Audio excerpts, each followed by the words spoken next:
and incorporated or what SDGs are not just numbers. They're not just SDG 3, SDG 4, SDG 5. They're individuals, their families, their communities, their names attached to those numbers.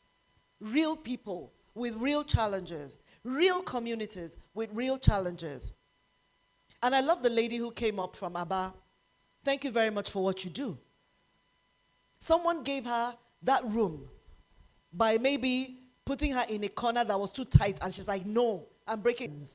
We need to build systems. How does it work? You know, recently we started talking about the sustainability reporting, right? ESG reporting and all of that.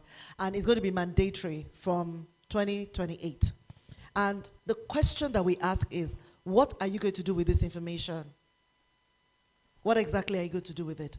Are you going to build systems with it? Because indeed we should. This information should help us to build systems that helps us to collaborate intentionally.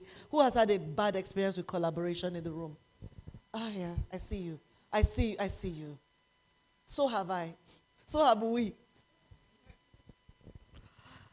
So have many of us.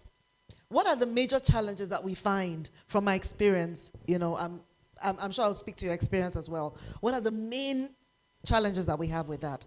Number one is coordination. There's nobody coordinating it. It's just there all over the place. Less systems. How do we communicate? How do we meet? How do we structure this partnership? How do we structure this project? So we say, okay, we got this contract, let's work together. How you're working together, you don't know how or where. Maybe that person you collaborated with is not a bad person. Didn't mean to cheat you. Didn't mean to create wahala for you, but just didn't know how to do it because there's no system, there's no coordination, right? And I'm going to tell you why I'm talking to these gaps. Clear systems and processes. Second one, financing mechanisms or structures. Who is financing what? And when the financing comes in, how do we deploy it? How do we account for it? Who does what and how? We need that coordination. We need someone who can coordinate it.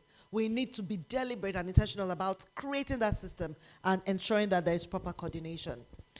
Now, what's the second thing, the second challenge that we have? Data, from collection to processing. We are not there. And so we need to have a strong data governance. How do we collect data? How do we process the data? How do we share the data? How do we leverage the data? What do we need to do with it? And how do we do it? And how do we ensure data privacy at the end of it? Clear systems. These are the things that we find that are gaps for collaboration. Evidence sharing. When I've done my own part, how do I show it to you? How do I prove it? What's the monitoring? What's the evaluation? Very important. And then, I think this is the big one. We are Nigerians. We're larger than life. CEO, founder. And now you have two people. So who will be CEO and who will be founder? It's a problem. It's a problem.